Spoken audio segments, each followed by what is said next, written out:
बोलो श्री रामचंद्र भगवान की जय।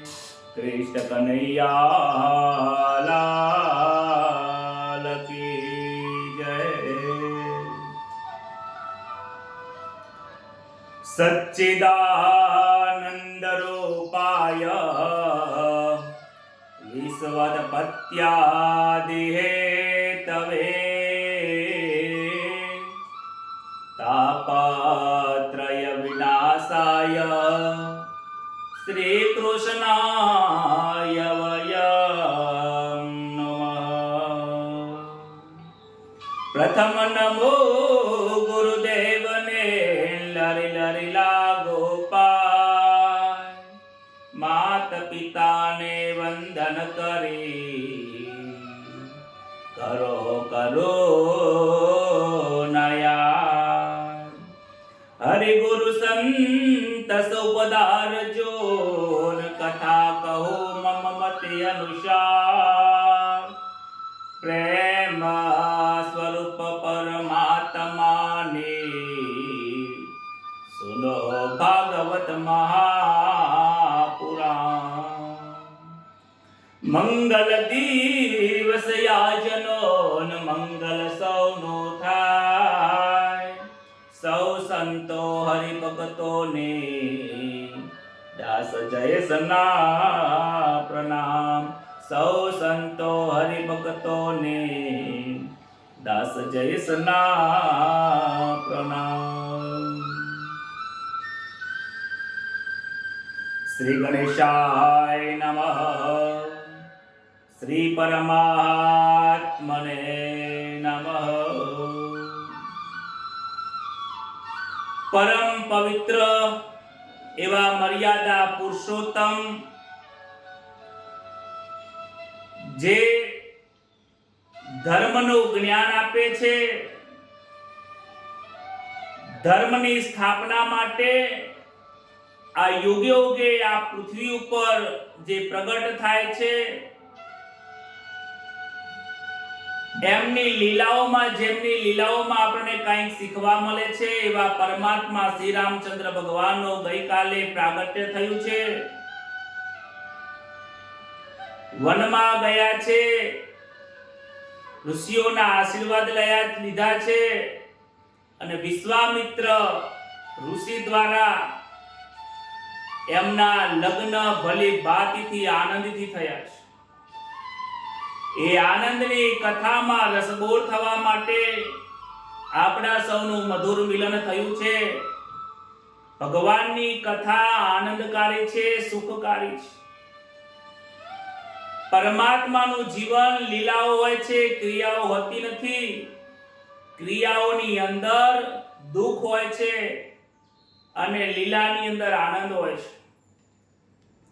પરમાત્મા જ્યારે પૃથ્વી પર અવતરણ કરે છે તો લોકોનું ભક્તોનું કલ્યાણ માટે આવે છે। રામજીના લગ્ન થયા છે, આનંદ થયો છે। દશરથ રાજાને પણ આનંદ છે। અયોધ્યામાં દિવાળી જેવું વાતાવરણ છે। બધા લોકોને મનમાં એમ લાગે છે કે હવે સુખ શાંતિ થઈ ગઈ છે, સમૃદ્ધિનું વાતાવરણ રહ્યું છે। અયોધ્યામાં કોઈ આજે દુઃખી નથી। કહે છે જ્યારે સુખ આવે ને ત્યારે દુઃખની તૈયારી કરી લેજો। સુખની અંદર સલકાઈ ના જતા, દુઃખના અંદર ગભરાતા નહીં, પરંતુ જ્યારે સુખ આવે ત્યારે દુઃખ આવવાની છે એની તૈયારી કરી રાખજો। એવું ના વિચારતા કે આજે સુખ પ્રાપ્ત થયું છે તો આપણને દુઃખ આવવાનું જ નથી, અને જો આજે દુઃખ છે તો એવું ગભરાશો નહીં, નાસીપાસ થશો નહીં। આવતી કાલે તમારો સૂર્યોદય સોનાનો સૂરજ જરૂર ઉગવાનો છે। પરંતુ અહીંયા અયોધ્યાની અંદર સુખનું વાતાવરણ છે, આનંદનું વાતાવરણ છે। એક દિવસ થયો છે, દશરથ રાજા રાજસિંહાસન પર બિરાજમાન છે।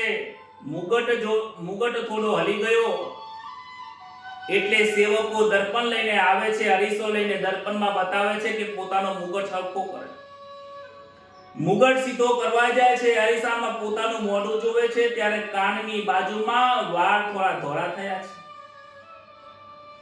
કાનની જોડે ધોળા વાળ થવાથી મનમાં વિચાર આવ્યો કે હવે વૃદ્ધાવસ્થા પૂરેપૂરી થઈ ગઈ છે.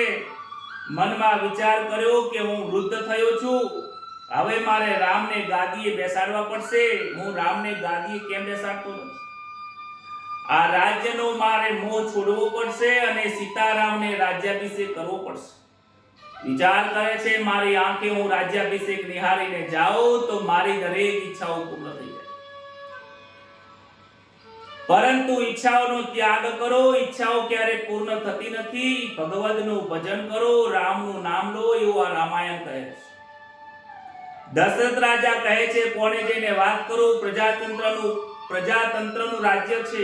મંત્રીઓને ભેગા કર્યા, મંત્રીઓને કહે છે કે રામને આપણે ગાદી બેસાડીએ. ત્યારે મંત્રીઓ કહે છે કે અમારી તો સર્વની ઈચ્છા જ છે, પરંતુ અમે અમારા મનની વાત તમને કહી નથી શકતા. અમે પણ વિચારીએ છીએ કે રામ ગાદીએ બેસે. વશિષ્ઠજી પણ કહે છે કે આમાં મુહૂર્ત જોવાની જરૂર નથી. જે દિવસે રામ ગાદીએ બેસે એ શુભ મુહૂર્ત છે. ન જાણ્યું જાનકી નાથે કાલે શું થવાનું છે, ન જણાવ્યું જાનકી નાથે, જાનકીના નાથે પણ જણાવ્યું નથી કે આવતીકાલે શું થવાનું છે. વશિષ્ઠ ઋષિની આ ગુઢાર્થપણી વાણી દશરથ રાજા સમજી શકતા નથી. આવતીકાલનો દિવસ ઉત્તમ છે.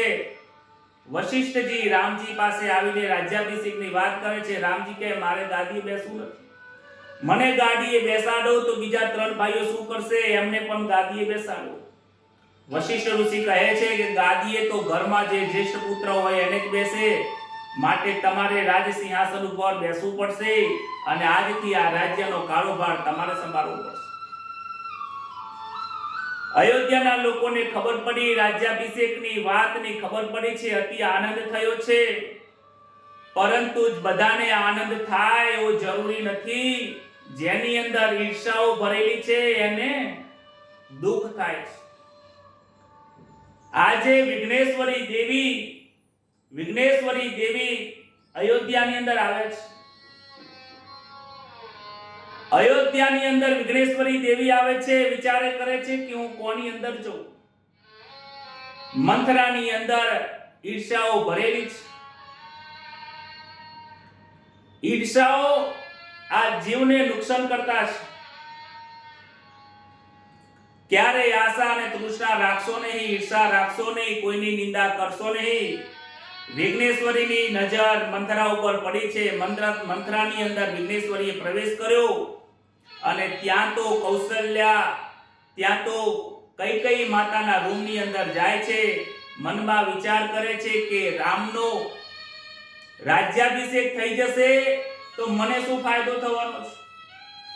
ભરતજી ગાદીએ બેસે તો કંઈક મને ફાયદો પણ થાય, પરંતુ રામના રાજ્યથી મને કોઈ ફાયદો થશે નહીં. અને એની નિંદા કરે છે. રામને રાજા બનવું એ મંથરાને ગમતું નથી. કૈકેયીની પાસે આવે છે. કૈકેયીની જેમ તેમ કહે છે, અરે કૈકેયી, તારા મનમાં શું છે? અરે કૈકેયી, તું ભોળી ક્યાં સુધી રહીશ? રામ ગાદીએ બેસે છે, તારો ભરતજી ગાદીએ બેસતો નથી. કૈકેયી કહે કે એમાં શું થઈ ગયું? હું પણ ચાહું છું કે મારો રામ ગાદીએ બેસે. મંથરા કહે, અરે મેં તારું વેઠું ગાધું, તારા કપડા પહેર્યા, મને તો બોલતા પણ બીક લાગે છે. આ ઘરમાં તારી કોઈ કિંમત નથી. રાજાએ યજ્ઞ કર્યો તો પ્રસાદ તને છેલ્લે આપ્યો, તારા હાથમાં પ્રસાદ ના આવ્યો. આ રાજા તને માનીતી રાખતા નથી, કૌશલ્યાને વધારે રાખે છે, તારી સાથે ભેદભાવ રાખે છે. આ કુસંગના કારણે કૈકેયીનું મન બગડે છે. છતાં પણ કૈકેયી કહે છે કે તું વિચારે છે એવું ખરેખર નથી. કૈકેયી, તું ભોળી છે, તને કઈ ખબર પડતી નથી. એમ કરીને મંથરા રોવે રતરે છે. ત્યારે કૈકેયીને થોડો દિલમાં પ્રેમ જાગે છે મંથરા પ્રત્યે. અરે તું રોઈશ નહીં, તારા મનમાં શું છે મને કે તારી પાસે 2 વરદાન છે. એ વરદાન દશરથ જોડે તું માગ અને ભરતજીની ગાદી અને રામજીનો વનવાસ તું માગ. કઈ કઈ કહે છે કે રામજીને વનવાસ શા માટે મોકલું? કહે છે કે ભરતજી જો ગાદીએ બેસશે અને રામ હશે અયોધ્યામાં તો એ અયોધ્યાની પ્રજાને ચડાવશે અને ભરતને ગાદીએ નહીં બેસવા.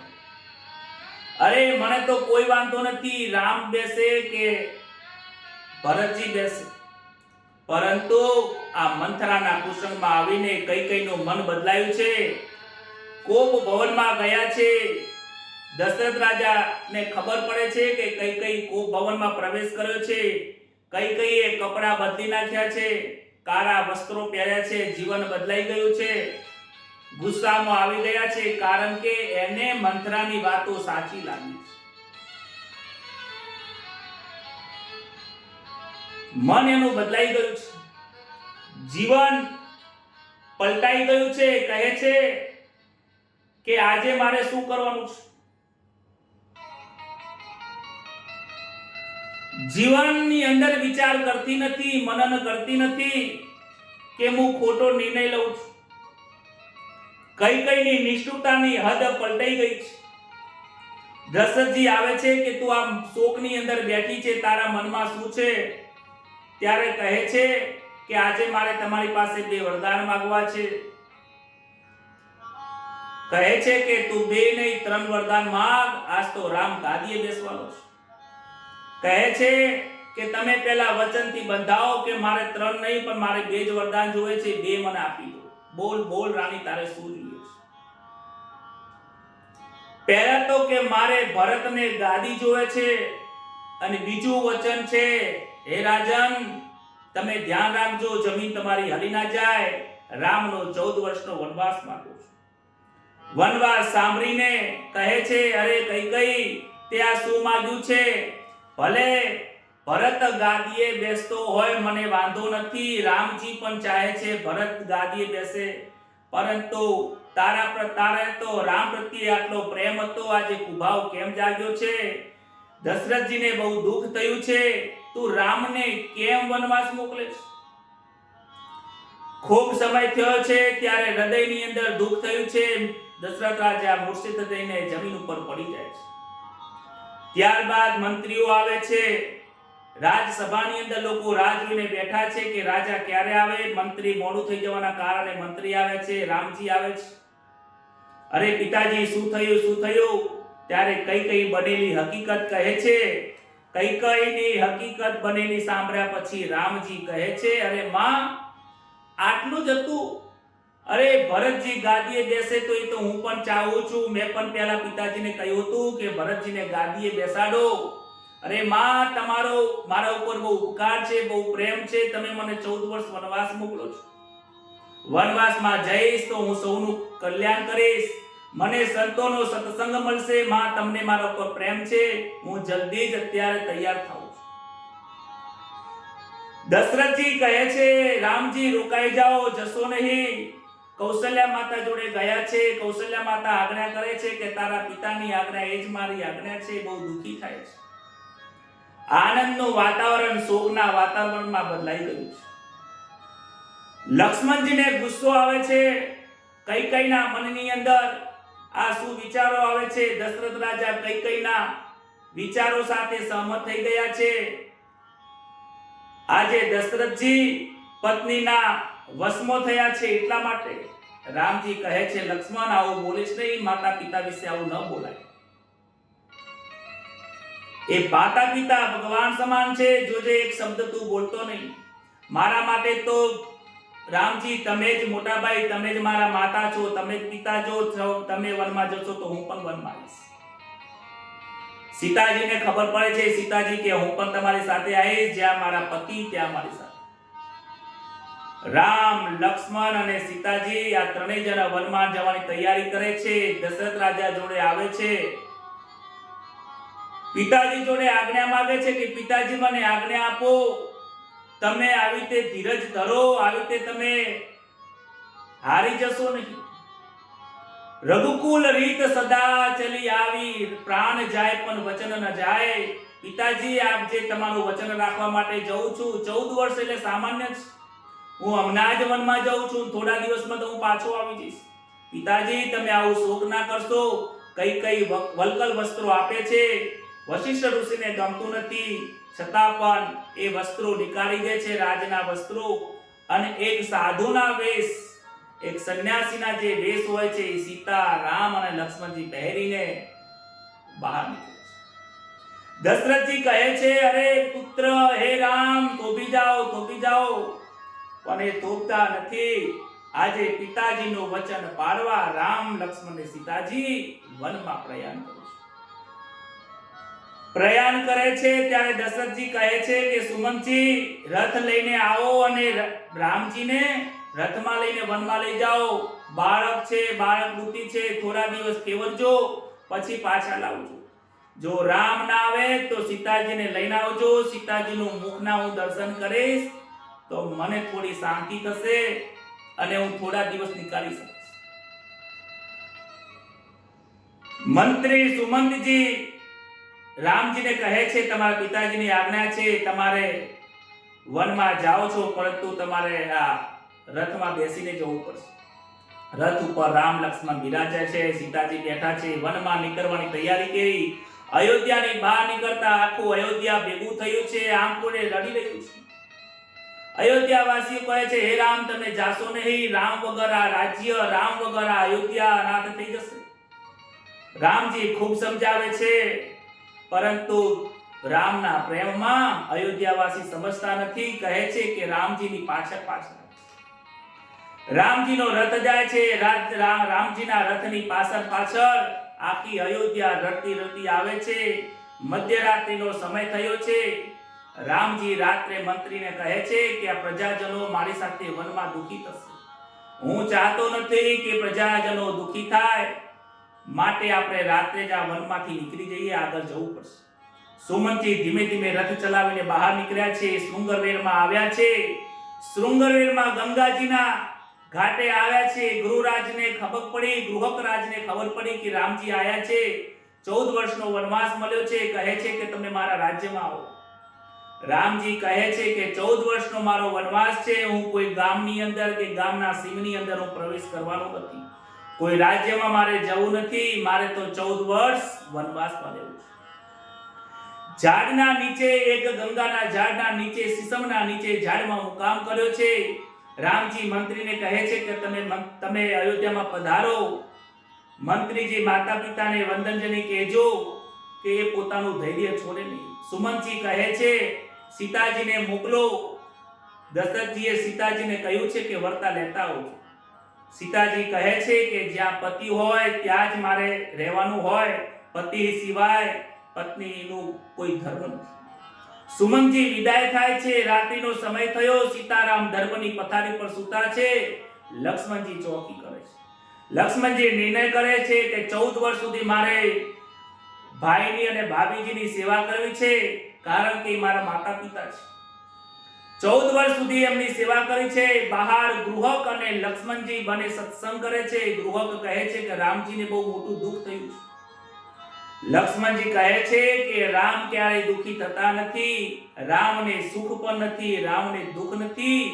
સુખ દુઃખ જેને હોતું નથી એને પરમ આનંદ હોય છે. લક્ષ્મણજી ગૃહકની સાથે જે સત્સંગ કરે છે એને લક્ષ્મણ ગીતા તરીકે કહે છે. રામાયણમાં આપણે લક્ષ્મણ ગીતાનું બહુ મહત્વ જોયું છે. સવારમાં બ્રહ્મ મુહૂર્ત થયું. રામજી સ્નાન કરી સંધ્યા વંદન કરીને શિવજીની પૂજા કરે છે. કહે છે કે હું ઈશ્વર છું, છતાં પણ શિવની પૂજા કરું છું. ત્યારબાદ ત્યાંથી ગૃહકના ઘરે જવાની ના પાડીને ચિત્રકૂટ પર નિવાસ કર્યો છે.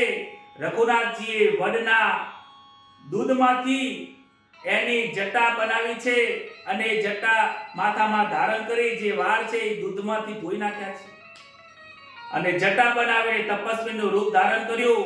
આગળ જતા ગંગાજીનો કિનારો આવ્યો. ગંગાજીનો કિનારો આવે છે. ગંગાજીનો કિનારો પાર કરવાનો છે. ત્યારે સામે ઉભેલા કેવટજીને લક્ષ્મણજી કહે છે કે હે કેવટ, અમારે ગંગાનો કિનારો પાર કરવો છે. કેવટજી અમને આ ગંગાનો કિનારો પાર કરાવો. ત્યારે કેવટજી કહે છે, પગ મને ધોવા દો રઘુરાય, સક મને પડ્યો મનમાં, પગ મને ધોવા દો મને રામજીના પગ ધોવું, એમના ચરણ પખારું, પછી જ હું એમને નાવડીમાં એમને હું બેસવા દઈશ. કારણ કે એમના ચરણના રજથી તો સલ્યાની અહલ્યા થઈ ગઈ. મારી નાવડી જો સ્ત્રી થઈ જશે તો મારું ભરણ પોષણ કેવી રીતે થશે? આ નાવિક અભન છે, અભન કેરું યાદ રાખે, ભણેલા ભૂલી જાય, પગ મને ધોવા દૂર. આ ભણેલો છે, કોઈ દા મેલો ગેલો છે, એકલી નાવડી ચલાઈ છે, એ કોઈ યુનિવર્સિટીમાં ભણવા ગયો નથી, એને રામજીને ક્યારે જોયા નથી, પરંતુ રામજીમાં પરમાત્માના દર્શન થયા છે. લક્ષ્મણજીને કહે છે કે એમને ચરણ ધોવા દો. કથરોટ લઈને આવ્યો છે, ચરણ પખાર્યા છે. રામજીને કહે છે તમારા ચરણ પખારું છું, તમારા બંને હાથ મારા માથા ઉપર મૂકી દો. કેટલો હોશિયાર છે, કેટલો ભણેલો છે. કહે છે કે રામજી તમારા બંને હાથ મારા મસ્તક ઉપર વધાવો. કેવટજી ના કહેવાથી મસ્તક ઉપર હાથ મૂક્યા છે. કેવટનો ઉદ્ધાર થયો છે. ત્રિલોકનો નાથ આજે બંને હાથ કેવટે પોતાના મસ્તક ઉપર લઈ લીધા. ત્યારબાદ કહે છે કે કાંઈક આની તમે જે મને નાવ ઉતારાઈ છે એની ઉતરાઈ એટલે કે ભાડું આપવું પડે. ભાડું લેવાની ના પાડે છે કે આપણે બધા તો જ્ઞાતિના ભાઈઓ થઈએ, તો કેવી રીતે હું લઈ શકું? લક્ષ્મણજી સમજી શકતા નથી. ત્યારે રામજી સમજાવે છે કે આ નાવિક ગંગાનો સાગર પાર કરાવવાનો નાવિક છે. અને રામજી તો સંસાર રૂપી સાગર એ તરાવવાનું કાર્ય કરે છે.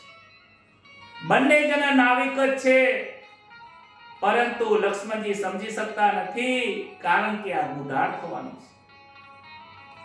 કહે છે કે મારા પિતાજીએ કીધું છે કે કોઈ સંન્યાસી હોય, કોઈ બ્રાહ્મણ હોય કે કોઈ તપસ્વી હોય, કોઈ વનવાસી હોય, એની કોઈ ઉતરાઈ લેવી નહીં. મારા પિતાજીએ ના પાડી છે. આજે તમે સંન્યાસી અને વનવાસી થઈને આવ્યા છો, હું તમારી પાસે નહીં લઉં. જ્યારે તમે રાજ્યમાં રાજા રામ તરીકે બેસો ત્યારે તમે મને આપજો, યાદ કરીને મને કંઈક આપજો તો હું જરૂર લઈશ. એમ કહીને સીતારામજી લક્ષ્મણજી આગળ જાય છે. આગળ રામ, વચમાં સીતાજી, પાછળ લક્ષ્મણજી જાય છે. લક્ષ્મણજી ધ્યાન રાખે છે કે એકબીજાના પગ ઉપર રામ અને સીતાજીના ચરણના રજ ઉપર મારા પગ ના આવે, એટલે એ કાંટામાં ચાલે છે. રામજીને ખબર પડે છે કે લક્ષ્મણજીના પગમાં લોહી આવે છે. બદલી નાખે છે, ચાલવાની ક્રિયા બદલી નાખે છે. આગળ લક્ષ્મણજી, વચમાં સીતાજી, પાછળ રામજી.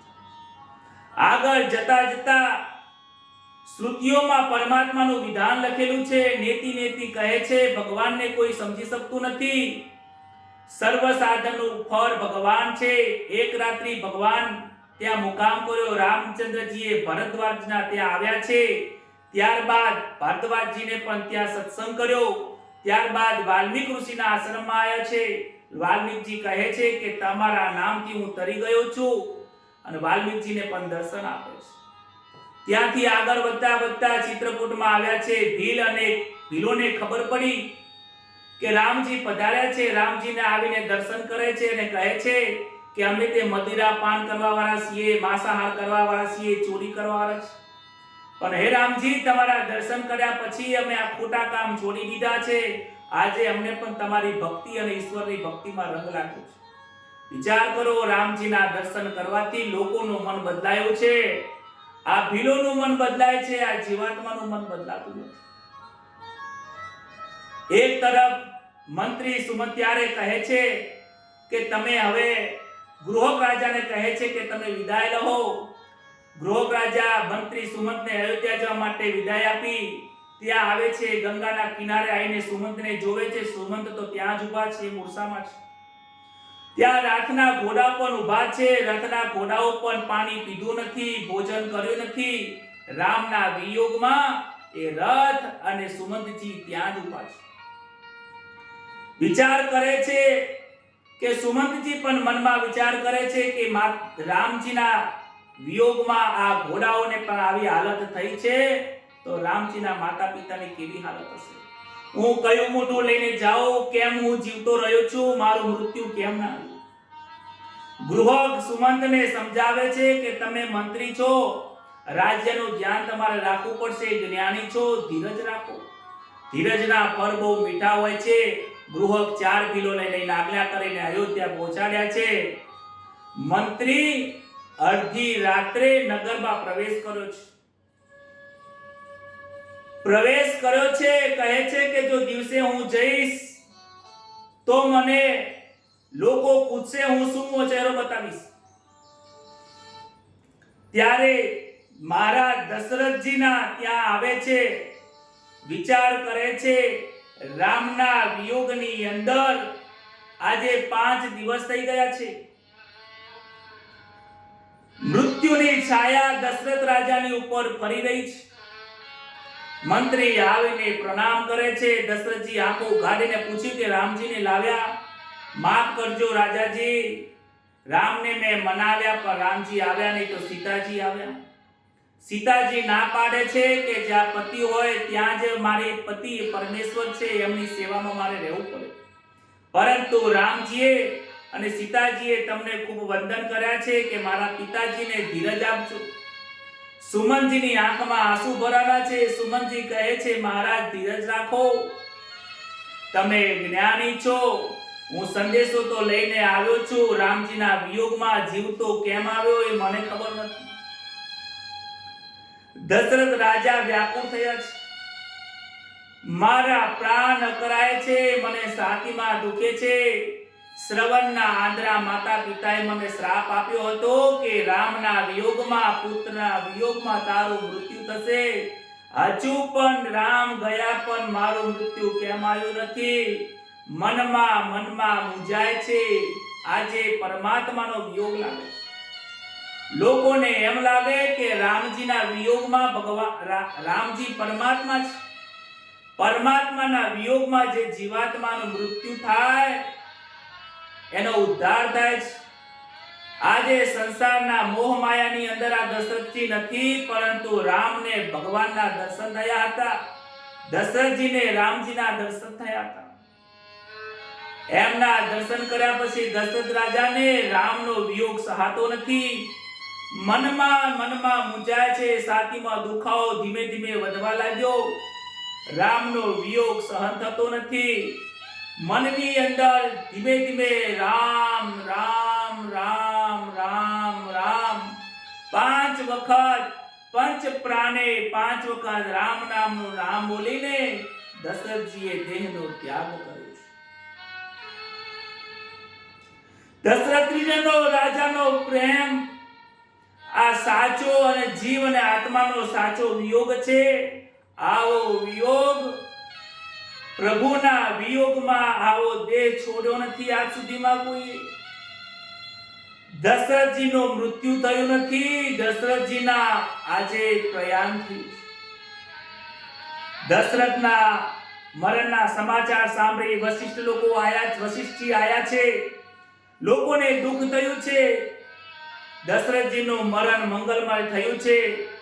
ભરતને શત્રુઘ્નને બોલાવવામાં આવ્યા છે. ભરત અને શત્રુઘ્ન આવીને પોતાના માતાજીને મળે છે. બનેલી હકીકત જ્યારે ખબર પડે છે ત્યારે એમને બહુ દુઃખ લાગે છે. એમને કે આ શું થઈ ગયું. પોતાની માતાની પાસેથી બનેલી બધી હકીકતો સાંભળે છે. માતાને ન બોલવાના શબ્દો કહે છે કે માં, તે આ શું કર્યું, તે શું માંગી લીધું. પિતાના જવાનું જેટલું મને દુઃખ નતું એટલું તમે રામજીને 14 વર્ષનો વનવાસ આપીને મને બહુ દુઃખ આપ્યું છે અને આ પૂરા લોકોને દુઃખ આપ્યું છે. એ માં, તમને માં કહેતા મને શરમ આવે છે. તમારી જીભ ઉપર આ શબ્દો, આ વચન માંગતા જીભ કચડાઈ કેમ ના છે?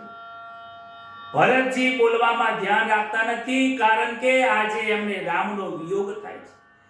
એ કોને બોલે છે, કેવું બોલે છે, ધ્યાન રાખતા નથી, ભાન ભૂલી ગયા છે. અને ત્યારે વશિષ્ઠ ઋષિ સમજાવે છે કે ધીરજ રાખો, જે થઈ ગયું એ થઈ ગયું. ભૂતકાળની પાછળ રડશો નહીં. તમારા પિતાજીએ મરણનું નથી થયું, એમનો મોક્ષ થયો છે. પિતાજીનો દેહત્યાગ કર્યો, ત્યારબાદ એમને અગ્નિ સંસ્કાર આપવામાં આવ્યા છે. અગ્નિ સંસ્કાર આપ્યા પછી શોક સભા ભરાઈ છે અને વશિષ્ઠ ઋષિનું ભાષણ થયું છે.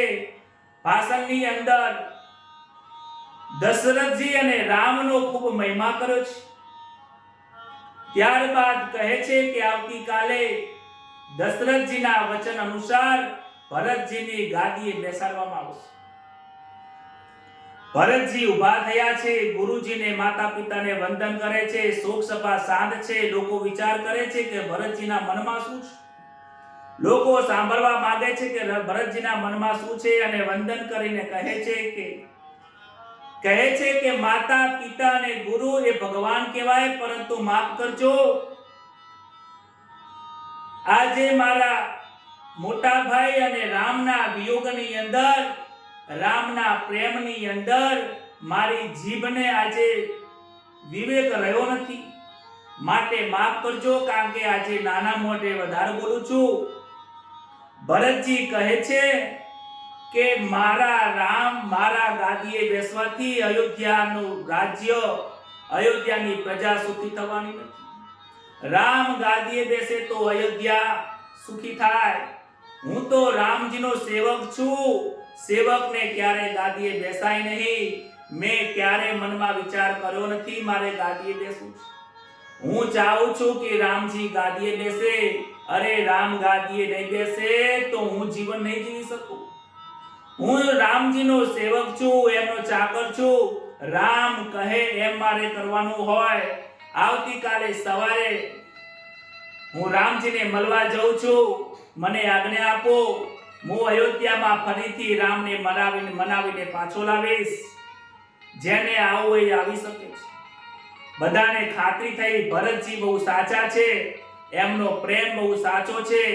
એમ વિચાર કરીને ભરતજીની સાથે આખું અયોધ્યા વશિષ્ઠજી ચારે માતાઓ, ત્રણેય માતાઓની સાથે રામજીને મનાવવામાં નીકળે છે. રસ્તામાં મનાવવા માટે નીકળે છે.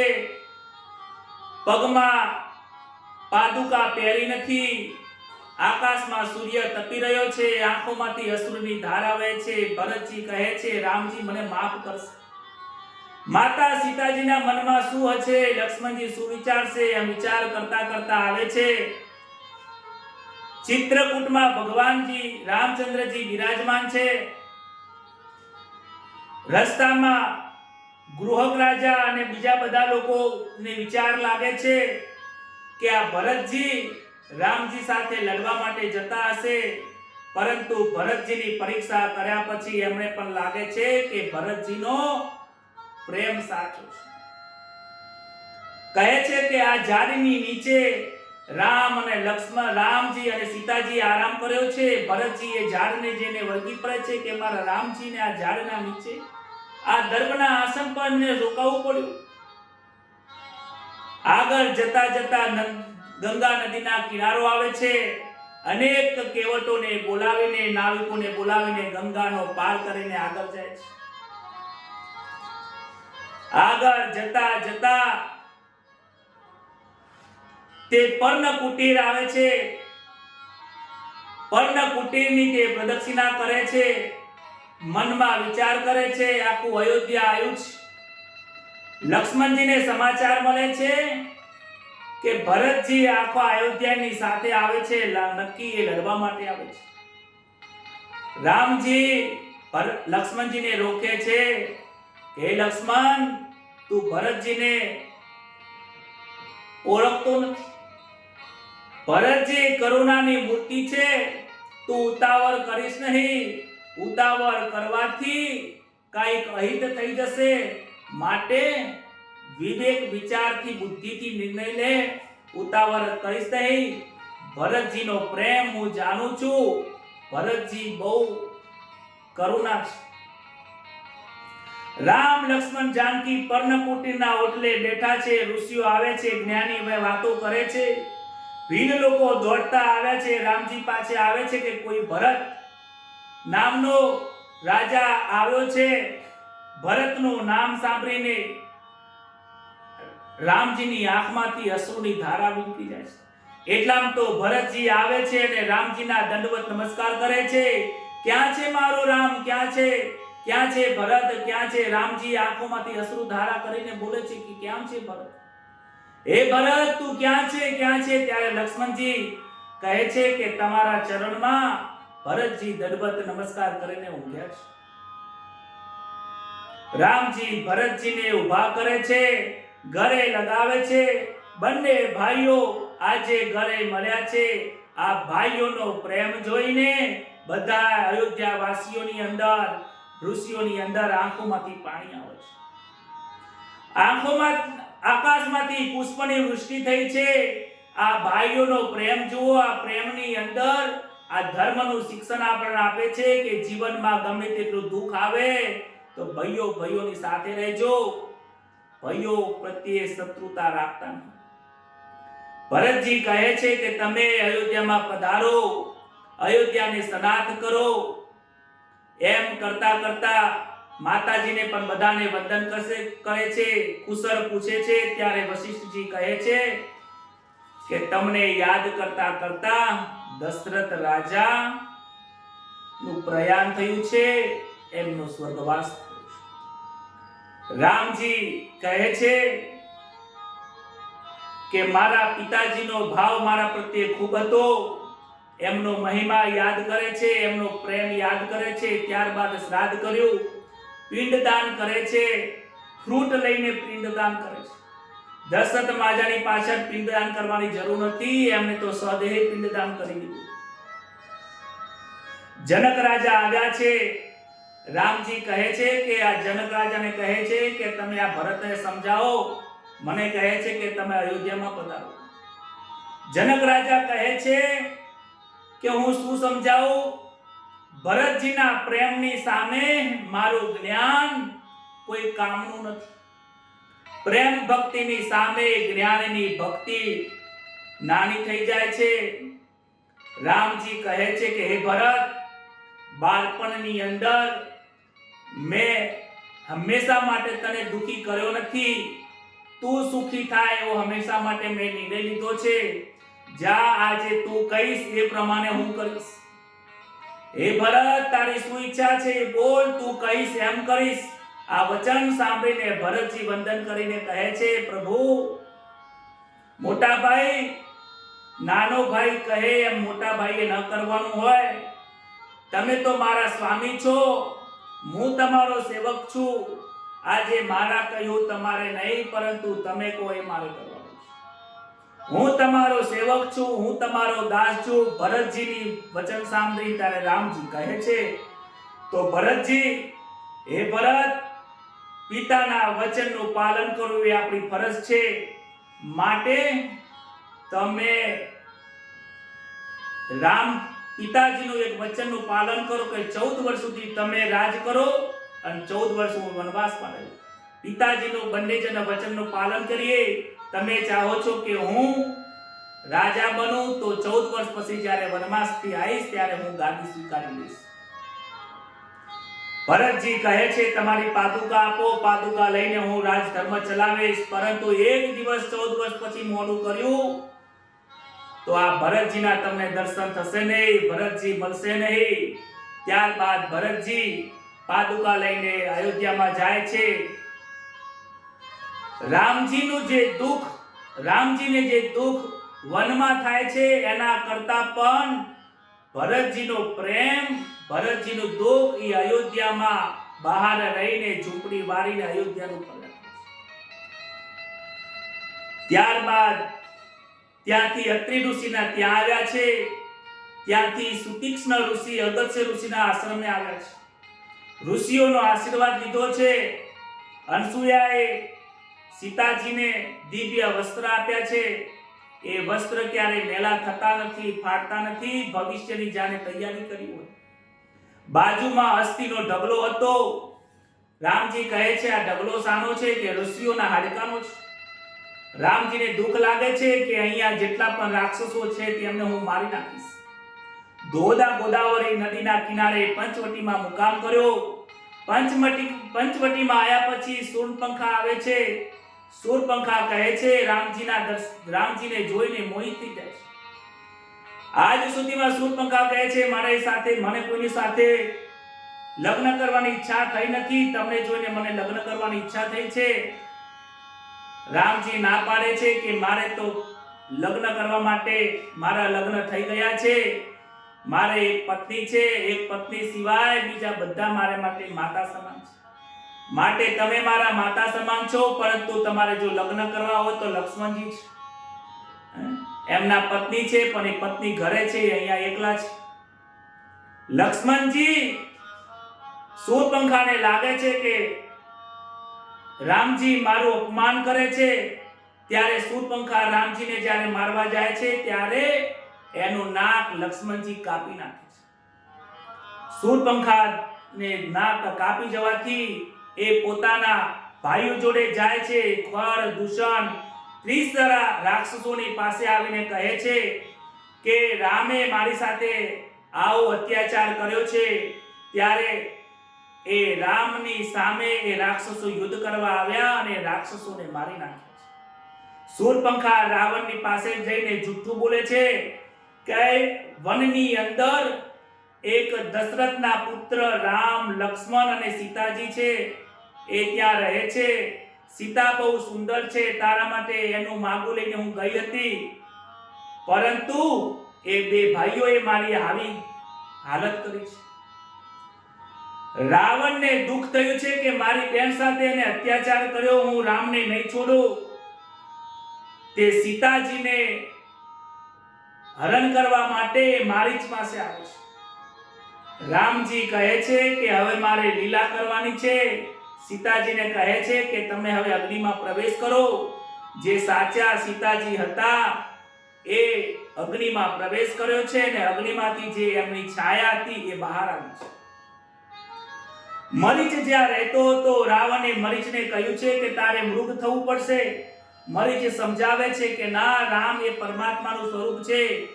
મરીચને કહે છે કે જો તું મૃગ નહીં બને તો હું મારી નાખીશ. વિચારે છે કે રાવણના હાથે મરવું એના કરતા રામના હાથે મરવું સારું.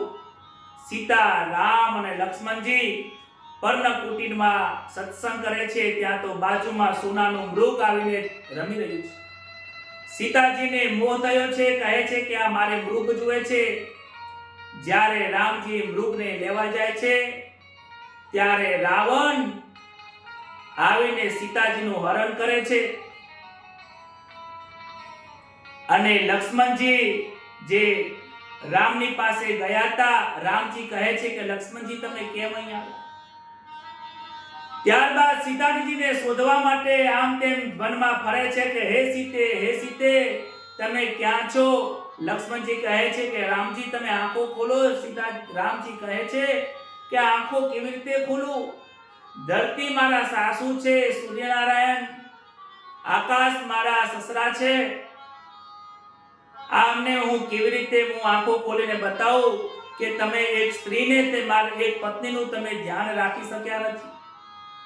સ્ત્રીના વિયોગમાં ખૂબ રડી રહ્યા છે. આમ તેમ સીતે કહીને એક સામાન્ય માણસની જેમ ફરે છે. આકાશમાં રાવણ સીતાજીને લઈને ગયો છે. રસ્તામાં જટાયુ મળ્યા. જટાયુ ખૂબ પ્રયત્ન કરે છે, પરંતુ જટાયુને રાવણ બે પાંખ કાપી દે છે. રસ્તામાં જટાયુ નીચે જમીન ઉપર પડેલો જોઈને જટાયુ રામજીને કહે છે કે મારી હાલત આવી રાવણે કરી છે. રાવણ સીતાજીને અપહરણ કરીને લઈ ગયો છે, દક્ષિણ દિશામાં ગયો છે. જટાયુએ રામજીના ચરણમાં દેહનો ત્યાગ કર્યો. રામજીએ એક પુત્રની જેમ જટાયુનો દેહ ત્યાગ કરેલો હતો. એમના અગ્નિ સંસ્કાર કર્યા છે. જટાયુનું મરણ સુધાર્યું છે. વિચાર કરો, એક ગીધ હતો છતાં પણ રામના શરણમાં સબરી ત્યારબાદ પંપા સરોવરના નજીક આવ્યા છે. રામ અને લક્ષ્મણ ત્યાં સબરીના પાસે આવે છે. સબરીની ભક્તિ બહુ ધીરજની ભક્તિ છે. મતંગ ઋષિએ એમને કહ્યું હતું કે તમે રામનું નામ લેજો, એક દિવસ રામજી તમને દર્શન કરવા આવશે. એ આશાએ એ ધીરજ રાખીને પૂરી જિંદગી એમને આશ્રમની અંદર સેવા પૂજા કરીને રામજીની રાહ જોઈને વાટ જોઈને બેઠા છે. શરીર શિથિલ થઈ ગયું છે, વૃદ્ધાવસ્થા આવી ગઈ છે, આંખે દેખાતું નથી, નસે નસ બહાર આવી ગઈ છે, શરીરથી કામ થતું નથી. ખૂણામાં બેઠા બેઠા રામજીને યાદ કરે છે, કહે છે, પ્રભુ મારી ધીરજ ખોટી, કરે ક્યારે આવો તમે આહી. પ્રભુ મારી ધીરજ ખોટી, ક્યારે તમે આવો અહીં. વાટ જોઈને હું વૃદ્ધ થઈ, મીઠા મીઠા બોર લાવી, એ મારા પ્રાણ જાય તેના પહેલા તમે દર્શન દેવા વેલા આવો. પ્રભુ મારી ધીરજ ખોટી, ક્યારે તમે આવો. પ્રભુ મારી ધીરજ ખૂટી છે, નસે નસો તૂટવા લાગી છે, આંખે દેખાતું નથી. મીઠા મીઠા બોર રોજ લાવું છું તમારા માટે, એક દિવસ આજે આવે કાલે આવે, આજે આવે કાલે આવે. પ્રભુ તમે દેખાતા નથી. એમ કહેતા તો રામ લક્ષ્મણજી આશ્રમમાં પ્રવેશ કર્યો. માં હે સબરી માં, હે સબરી માં કહેતા કહેતા આવે છે. રામજીના ચતુર્ભુજ દર્શન થયા છે. સબરીબાઈને આનંદ થયો છે. સબરીબાઈ વંદન કરે છે, કહે છે કે માં મને ભૂખ લાગી છે. વનમાં ફૂલો તો ફળ ફૂલ તો ઘણા છે, પણ મારે તમારા બોર ખાવા છે. સબરીબાઈએ હાથમાં બોર પકડ્યા છે, બોર પકડે છે, મુખમાં ચાખે છે. ખાટું હોય તો ફેંકી દે, ફરી ચાખે, મીઠું છે તો આપે છે. લક્ષ્મણજી જોતા રહે છે કે રામજી તો અમારું એઠું ખાતા ને અહીંયા તો એઠું ખાવા બેઠા છે.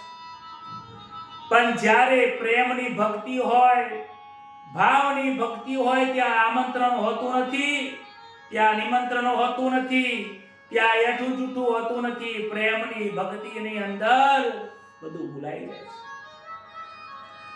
ત્યારે સબરીને દર્શન આપીને સબરીબાઈએ પોતાનું શરીર, સબરીનો ઉદ્ધાર થયો છે. પંપા સરોવરનું જે જળ હતું એ શુદ્ધ થઈ ગયું છે. ત્યારબાદ આગળ ચાલતા ઋષ્યમુખ પર્વત આવ્યો છે. ત્યાં સુગ્રીવ રહે છે અને સુગ્રીવને ત્યાં હનુમાનજી અને રામજીનું ત્યાં મિલન થયું છે. બોલો શ્રી હનુમાનજી મહારાજ કી જય. હનુમાનજી અને રામજીનું મિલન થયું છે. હનુમાનજી કહે છે, હું ક્યારની તમારી રાહ જોઈને ઊભો છું. પ્રભુ તમે આયા, તમારું ઘણું સ્વાગત છે. ત્યારે લક્ષ્મણજી બનેલી હકીકત કહે છે. ત્યારે હનુમાનજી કહે છે કે તમે સુગ્રીવ સાથે મિત્રતા કરો. સુગ્રીવની ઘટના પણ તમારા જેવી છે. તમે સુગ્રીવનું કામ કરો, સુગ્રીવ તમને સહકાર જરૂર આપશે. હનુમાનજી સુગ્રીવ સાથે મિત્રતા કરાવે છે અને ત્યારબાદ વાલીનો વધ કર્યો છે, વાલીનો ઉદ્ધાર કર્યો છે અને કિષ્કિંધાનું રાજ્ય એ સુગ્રીવને આપ્યું છે. આગળ જતા સુગ્રીવ કહે છે કે રામનું કાર્ય કરવા માટે દરેક વાનરની સેના તૈયાર કરી છે. જામવન પણ તૈયાર થયા છે. દરેક વાનરોને કહ્યું છે કે તમે ઉત્તરમાં જાઓ, કોઈને પશ્ચિમમાં જાઓ અને ઘણા લોકોને પૂર્વ દિશામાં મોકલ્યા છે. સૈનિકોને કહ્યું છે કે સીતાની ભાર ગોતી લાવો, રામનું કાજ કરવાનું છે. હનુમાનજીને કહે છે કે તમે સર્વશક્તિમાન છો, તમે દક્ષિણ દિશામાં જાઓ. દક્ષિણ દિશામાં જવાની સાથે આગળ જાય છે ત્યારે રસ્તામાં મોટો દરિયો જોવા મળે છે, સમુદ્ર છે. હનુમાનજી કહે છે કે સમુદ્ર બહુ મહાન મોટો છે, કેવી રીતે હું ઉડી શકીશ? જામવનજી યાદ કરાવે છે કે તમે તમારી શક્તિઓને યાદ કરો. પોતાના દરેક જીવાત્માની અંદર અઢળક શક્તિઓ રહેલી છે. સદગુરુ મહારાજની પ્રેરણા થયા વગર એ શક્તિના દર્શન થતા નથી. જામવનજીએ એમની શક્તિઓને ઉજાગર કરે છે. જામવનજી કહે છે કે તમે બાળપણની અંદર સૂર્યને ગળી ગયા હતા. તમારા અથાગ શક્તિ રહેલી છે. આ તો સમુદ્ર છે. રામનું નામ લઈને તમારી શક્તિઓને ઉજાગર કરો. રામના નામથી તો ભવસાગર તરીત જવાય છે, તો આ તો સામાન્ય સમુદ્ર છે. એમ કરી હનુમાનજીને જોરથી ગુસ્સો આવે છે. જય શ્રી રામ બોલીને હનુમાનજીએ મોટું સ્વરૂપ ધારણ કરીને એક જ કૂદકાની અંદર સમુદ્રને પાર કરવા માટે છલાંગ લગાવી છે. રસ્તામાં સુરસા મળી છે. સુરસાનો ઉદ્ધાર કર્યો છે અને લંકામાં પ્રવેશ કર્યો. પ્રવેશ કરવાની સાથે અનેક વાનરો, અનેક ત્યાંના લંકીનીઓ જે હતી, દૈત્યો હતા, જે રાક્ષસો હતા, એનો સંહાર કર્યો છે. રાક્ષસોનો ત્યાં સંહાર કરતા કરતા એ લંકામાં પ્રવેશ કરે છે. નાનું સ્વરૂપ લીધું છે. લંકામાં ફરે છે, પરંતુ ક્યાંય સીતાજી દેખાતા નથી. એક રૂમની અંદર શ્રી રામ જોવે છે, તો રૂમમાં પ્રવેશ કર્યો, પણ ત્યાં તો વિભીષણજી હતા. કહે છે કે અહીંયા રામનું નામ કોણ લે? વિભીષણજી કહે છે કે તમે કોણ? કે હું રામજીનો સેવક હનુમાનજી છું. ત્યારે એમને બહુ આનંદ થાય છે.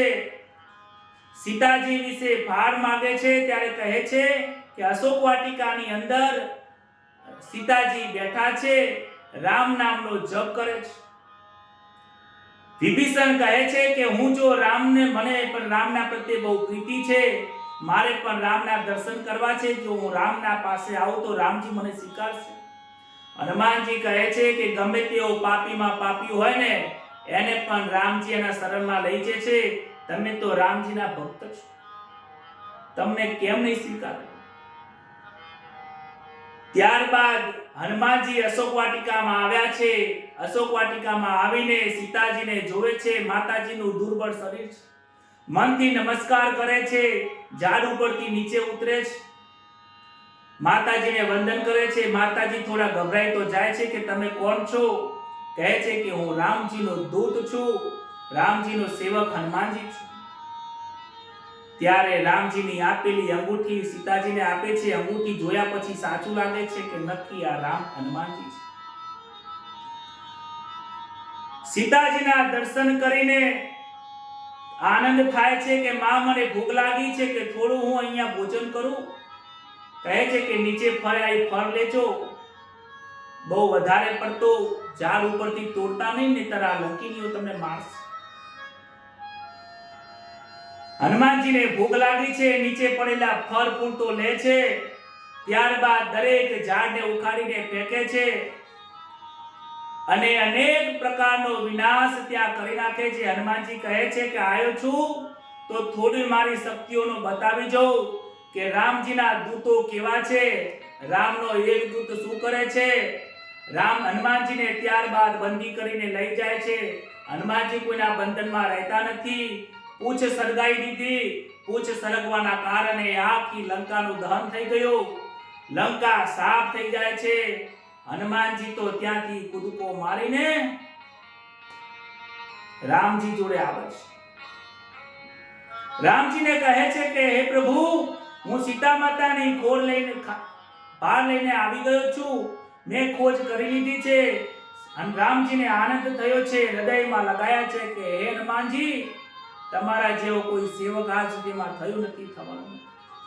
ત્યારબાદ સુગ્રીવજી, જાંબુવનજી આગળ રાવણની સામે યુદ્ધ કરવા માટે આગળ નીકળ્યા છે. સમુદ્રની પાસે આવ્યા છે અને સમુદ્રની જોડે આવીને સમુદ્રના કિનારા ઉપર શિવલિંગની સ્થાપના કરી છે. રામજીએ શિવલિંગની સ્થાપના કરી માટે એ શિવલિંગનું નામ ત્યાં રામેશ્વર પડે છે. આજે પણ ત્યાં રામેશ્વરમાં ઘણા લોકો ત્યાં જાય છે, દર્શન કરે છે. દર્શન કરીને ત્યારબાદ શિવજીની પૂજા કરીને રામ સેતુના મદદથી રામના પથ્થર ઉપર રામ લખીને સેતુ બાંધે છે. રામનો સેતુ બાંધીને લંકામાં પ્રવેશ કર્યો છે. લંકામાં પ્રવેશ કર્યા બાદ ત્યાં રામ જી એક વખત પોતાના દૂતને મોકલે છે, એમને સમજાવે છે કે રાવણ યુદ્ધ કરવામાં મજા નથી. અંગદ જઈને સમજાવે છે પણ અંગદની વાત માનતા નથી. કહે છે કે રામજીને મારી સાથે યુદ્ધ કરવું પડશે. ત્યારે રામજી અને રાવણનું ત્યાં યુદ્ધ થાય છે. રામ અને રાવણના યુદ્ધની અંદર સૌપ્રથમ ઇન્દ્રજીત પરાસ્ત થાય છે. ઇન્દ્રજીતનો વધ થાય છે. ઇન્દ્રજીતનો વધ એટલા માટે થાય છે કે ઇન્દ્રજીતે ઇન્દ્ર ઉપર તો જીત મેળવી લીધી હતી, પરંતુ ઇન્દ્રજીતે પોતાની 10 ઇન્દ્રિયો ઉપર જીત મેળવી નથી.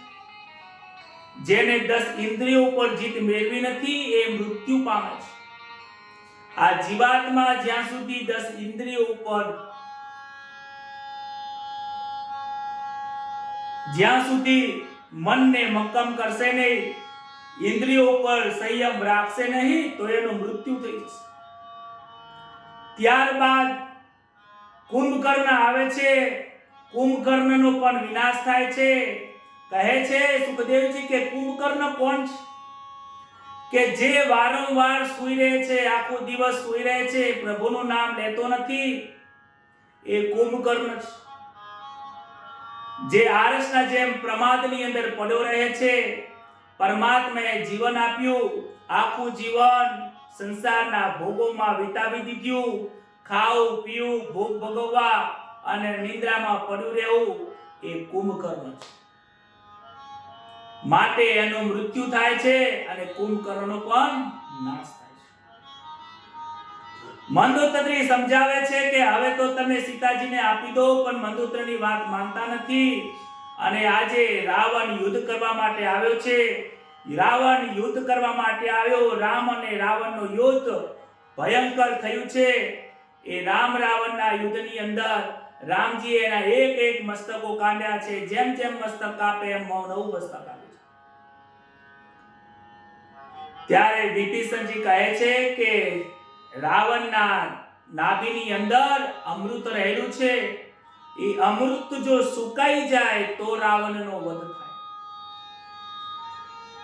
સંતો કહે છે કે રાવણ કોણ છે? રાવણનો વધ કેમ થયો? રાવણ મહાજ્ઞાની હતો, પંડિત હતો, શિવનો ભક્ત હતો. અરે એનામાં તાકાત આખા હિમાલયને ઉપાડી દેવાની, કૈલાસને ઉપાડવાની તાકાત હતી. તો આજે એક વનવાસી રામની હાથેથી એનું મૃત્યુ થયું. એનું એક જ કારણ છે કે રાવણની અંદર અહંકાર હતો. હું લંકાપતિ રાવણ, આ હું લંકાપતિ રાવણનું જે અભિમાન છે એ રાવણ છે. આપણા અંદર પણ રાવણ રહેલો છે. હું બ્રાહ્મણ, હું ક્ષત્રિય, હું ડોક્ટર છું, હું જ્ઞાની છું, હું તો શિક્ષક છું, ભણાવનારો છું, હું ઉદ્ધાવારો છું, હું તો પીએસઆઈ છું, હું તો વળી આ કામ કરતો છું, હું ભણેલો ગણેલો છું, હું હોશિયાર છું. આ જે હુંકાર છે, હુંપદ છે, એ રાવણ છે. એ રાવણ જેને મારે છે એનો ઉદ્ધાર થાય છે. એ રાવણને અહંકારને મારવાનો છે. બાકી કામ, ક્રોધ, લોભ અને અહંકાર, આ 4 વસ્તુ જેમાં છે. રાવણમાં ક્રોધ રહેલો છે, રાવણમાં કામ રહેલો છે અને રાવણમાં લોભ રહેલો છે. કામ, ક્રોધ અને લોભ, આ લોભ વધે ને ત્યારે અહંકાર આવે છે. કોઈને પૈસાનો અહંકાર હોય છે, કોઈને જ્ઞાનનો અહંકાર હોય છે, કોઈને રૂપનો અહંકાર હોય છે. ન જાણે આ દુનિયાની અંદર થોડા દિવસ જીવવું સાથે લઈ જતો નથી, છતાં પણ કઈ વસ્તુનો અહંકાર રાખે છે એ ખબર પડતી નથી. સુખદેવજી કહે છે કે તમે જો અહંકાર રાખશો તો તમારું મૃત્યુ થશે. માટે હે પરીક્ષિત, તું અહંકાર છોડી દેજે, તો જ તારું પ્રયાણ થશે. આજે રામજીએ અગ્ન્યાસ્ત્ર છોડ્યું છે. રાવણની નાભીમાં અગ્ન્યાસ્ત્ર થયું છે અને એ અમૃત સુકાઈ ગયું અને રાવણ જમીન ઉપર ઢળી પડ્યો છે. બોલો શ્રી રામચંદ્ર ભગવાન કી જય. આજે રામે રાવણને રોળી દીધો છે. રાવણનો વધ થયો છે. આકાશમાંથી પુષ્પની વૃષ્ટિ થઈ છે. દેવો જય જયકાર કરે છે. જય શ્રી રામ બોલે છે. આપણે પણ રામજીનો જય જય કરવા બોલવાનો છે. જય શ્રી રામ બોલો. આનંદનો પ્રયોગ થયો છે. હનુમાનજી દોડતા દોડતા સીતાજી જોડે જાય છે. માં રાવણ પરાસ્ત થયો છે અને રામજીનો જીત થઈ છે. રામજી કહે છે કે હનુમાનજી હવે તૈયારી કરો, 14 વર્ષ પૂરા થઈ ગયા છે. તમે જલ્દીથી જાઓ, ભરતજીને કહો કે રામજી જલ્દીથી આવે છે, નહીતર જો એક દિવસ મોડું થઈ જશે તો ભરતજી રહેશે નહીં, કારણ કે ભરતજીએ કહ્યું હતું એક દિવસ મોડું કરતા નહીં. હનુમાનજી જલ્દીથી ભરતજી જોડે જાય છે. ભરતજીને નમસ્કાર કરે છે, વંદન કરે છે. ભરતજી રામજી જલ્દીથી પધારવાના છે. 14 વર્ષ પૂરો થયા છે. રામજીની જીત થઈ છે. રાવણ પરાસ્ત થયો છે. ત્યારબાદ અયોધ્યાની અંદર પ્રજાની અંદર આનંદ થયો. સૌ સુખી થાય છે. બધાએ દિવાળી જેવું વાતાવરણ કર્યું છે. દીવડા પ્રગટિત કર્યા છે. રંગોળીઓ પુરાઈ રહી છે કે અમારો રામ આવી રહ્યો છે. કૌશલ્યા માતાને આનંદ થાય છે. કૈકેયી માતાને આનંદ થાય છે. આખી અયોધ્યા સજાવવાની તૈયારી કરી રહ્યા છે. પુષ્પક વિમાનને બોલાવવામાં આવ્યું છે. પુષ્પક વિમાનમાં સીતાજીને બોલાવવા બેસવા માટે કહે છે. રામજી કહે છે કે ઊભા રહો.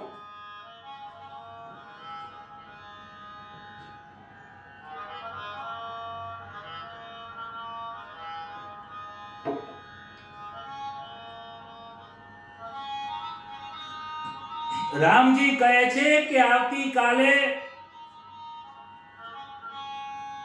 ભરતજી મને ગાદી ઉપર બેસાડશે તો હું રાજા બનીશ. એક રાજા તરીકે મારી ફરજ છે કે કોઈના મનની અંદર કોઈ શંકા ના રહી જાય. હું જાણું છું કે મારી સીતા પવિત્ર છે, પરંતુ મારા રાજ્યના દરેક લોકોને બતાવવા માટે, આ સંસારના જીવોને બતાવવા માટે તમારે પરીક્ષા આપવી પડશે. અગ્નિમાં તમે પ્રવેશ કરો અને અગ્નિની પરીક્ષા આપો. ત્યારે અગ્નિનારાયણ સીતાજીના કહેવાથી પ્રગટ થાય છે. એ જે છાયારૂપી સીતાજી હતા એ અગ્નિમાં પ્રવેશ કર્યો અને જે સીતાજી હતા એ સીતાજી શુદ્ધ સ્વરૂપે બહાર આવ્યા છે. બધા વંદન કરે છે. અગ્નિની પરીક્ષા આપ્યા પછી બધાએ જય જયકાર કર્યો છે. સીતા મૈયાની જય, સીતા મૈયાની જય.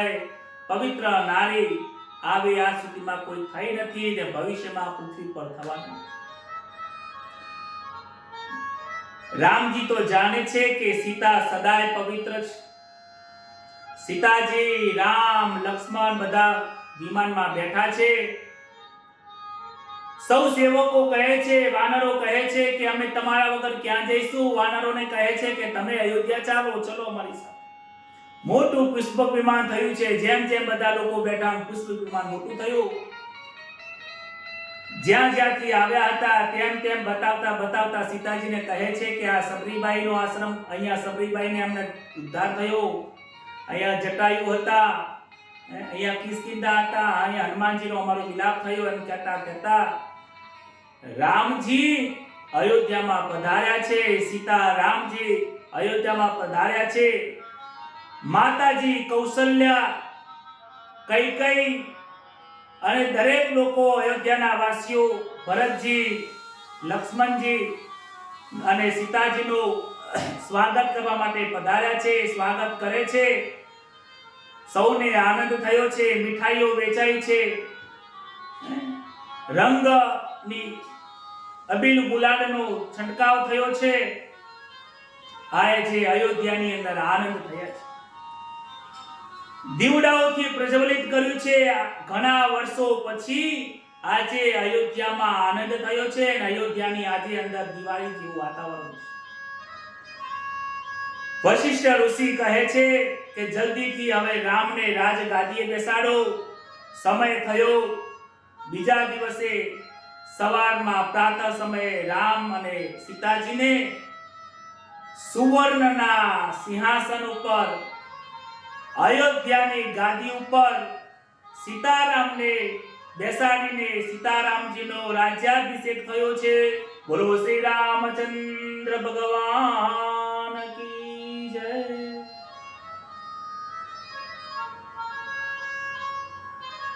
રામ રાજ્યની અંદર આનંદ છે. દરેક લોકોની ઈચ્છા પૂર્ણ થઈ છે. રામજીની ડાબી બાજુ સીતા મૈયા બિરાજમાન થયા છે.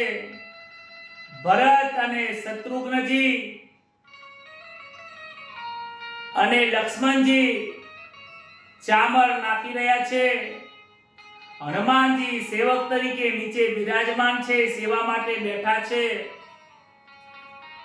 સિંહાસન શોભી રહ્યું છે.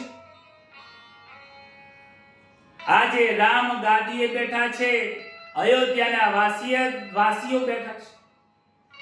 રામજીનું ભાષણ થયું છે. રામજી કહે છે કે જીવન, આ મનુષ્યનું જીવન પરમાત્માની પ્રાપ્તિ માટે છે.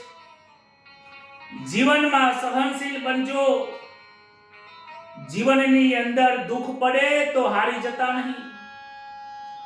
સંઘર્ષ કરજો. ભાઈઓના પ્રેમની સાથે રહેજો.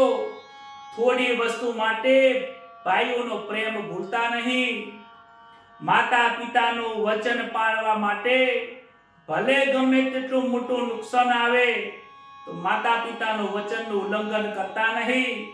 માતા અને પિતા આ પૃથ્વીની ઉપર સાક્ષાત લક્ષ્મી નારાયણનું સ્વરૂપ છે. ત્યારબાદ વશિષ્ઠજીનું ભાષણ થયું છે. વશિષ્ઠજી કહે છે કે રામ જેવો કોઈ પુત્ર થયો નથી. સીતાજી જેવા કોઈ પુત્ર વધુ થયા નથી.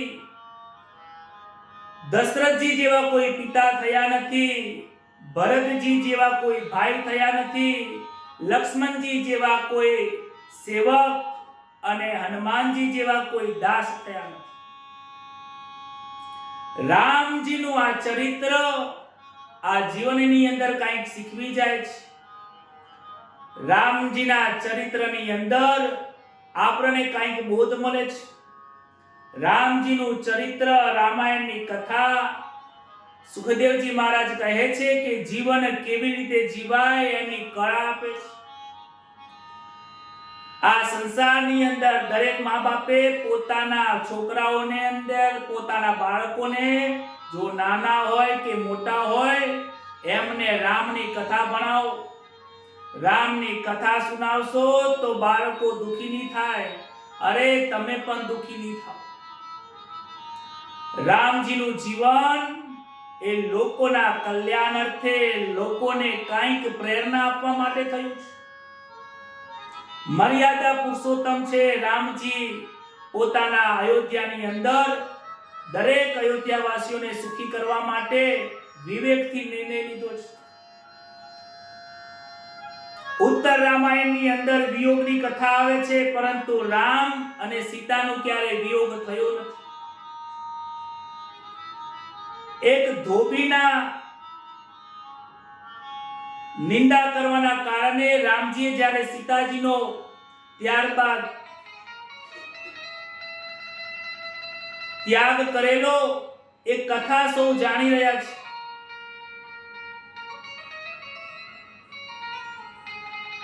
સીતાજી એ શક્તિનું સ્વરૂપ છે. સીતાજી પણ જાણે છે કે રામજીના મનમાં મારો ત્યાગ નથી. માટે સીતા અને રામ ક્યારે અલગ નથી. લક્ષ્મીજી અને નારાયણ કોઈ અલગ નથી. લક્ષ્મણ હંમેશા માટે સીતારામના શરણમાં એમની સેવા માટે તત્પર રહે છે. આ જીવન ચરિત્રની અંદર બહુ શીખવા મળે છે. આનંદકારી આ કથા છે. જે આ કથાને જીવનમાં ઉતારે છે એમનું જીવન ધન્ય બને છે. સુખદેવજી મહારાજ કહે છે, આ સૂર્યવંશની કથા હતી, રઘુના વંશની કથા હતી, આ મર્યાદા પુરુષોત્તમની કથા હતી. તમે તમારા જીવનમાં મર્યાદા અને સંયમ રાખજો. જે મર્યાદા અને સંયમ રાખે છે એમને જ પ્રેમ રૂપી કથાની અંદર અધિકાર મળે છે. આવતીકાલે હું તમને જે કથા કહેવાનો છું એ પ્રેમની કથા છે, આનંદની કથા છે. અને પ્રેમની કથાને સમજવા માટે સંયમની બહુ જરૂર છે. એટલા માટે રામના જન્મ પહેલા છે અને ત્યારબાદ કૃષ્ણ અવતારની કથા છે. આજની કથાને શ્રી સીતારામજીના ચરણની અંદર એમના શરણમાં મૂકીને આપણે પ્રાર્થના કરીએ છીએ કે હે પ્રભુ, તમારામાં જે જ્ઞાન હતું, તમારામાં જે જીવવાની જે કળાઓ હતી એ બધું અમારામાં આવે.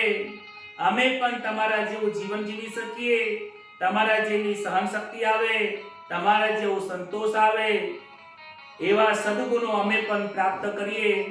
એ જ વિચારોની સાથે, એ જ જ્ઞાન પ્રાપ્ત કરવાના વિચારોની સાથે આજની કથાને અલ્પ વિરામ આપીને આવતીકાલે ફરીથી કથાને આપણે પ્રગટ કરીશું.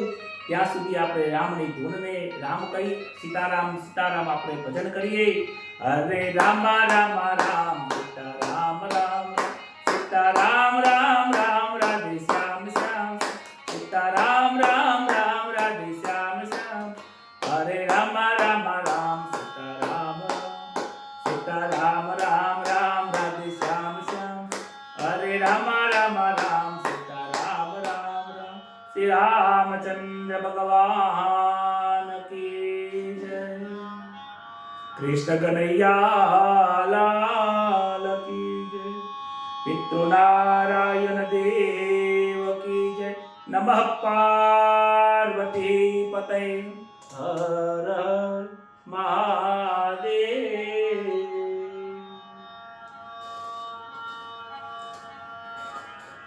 રામજીની કથા મંગલકારી છે. આ કથા રામજીના જીવનની અંદર અનેક પ્રકારનું દુઃખ એમને પડ્યું, પરંતુ એમને વિવેક ભૂલ્યા નથી, એમનો ધર્મ ભૂલ્યા નથી. આપણને પણ આપણા જીવનમાં ઘણું બધું દુઃખ આયા કરવાનું. રામજીના જીવનમાં આટલું દુઃખ આવ્યું, સીતાજીના જીવનમાં આટલું દુઃખ આવ્યું. દુઃખ વગર તો આ પૃથ્વી રહેતી નથી. આ પૃથ્વી ઉપર જે આવે છે એને સુખ અને દુઃખ ભોગવવું જ પડે. ચાહે એ રાજા હોય કે ચાહે રંક હોય, પ્રધાનમંત્રી હોય કે સામાન્ય સેવક હોય, સુખ દુઃખ દરેકના જીવનમાં આવ્યા કરે છે. માટે સુખ સુખમાં છલકાઈ નહીં જવાનું, દુઃખમાં દુઃખી નહીં થઈ જવાનું, પરમાત્માનું ભજન કરવાનું. સબરીબાઈના જેમ વિશ્વાસ રાખજો કે પ્રભુજી એક દિવસ મારા ઘરે ચોક્કસ આવશે ને મારું આ ભવસાગર જરૂર તારશે. એ જ વાત સાથે સૌને રાધે રાધે. જય શ્રી કૃષ્ણ. પોતાના વિચારો ગ્રુપમાં લખજો. આજની કથા કેવી લાગી ચેનલને સબસ્ક્રાઇબ કરજો અને દૂર દૂર સુધી લોકોને આ કથાને લોકોને મોકલજો, શેર કરજો. શુભરાત્રી. રાધે રાધે.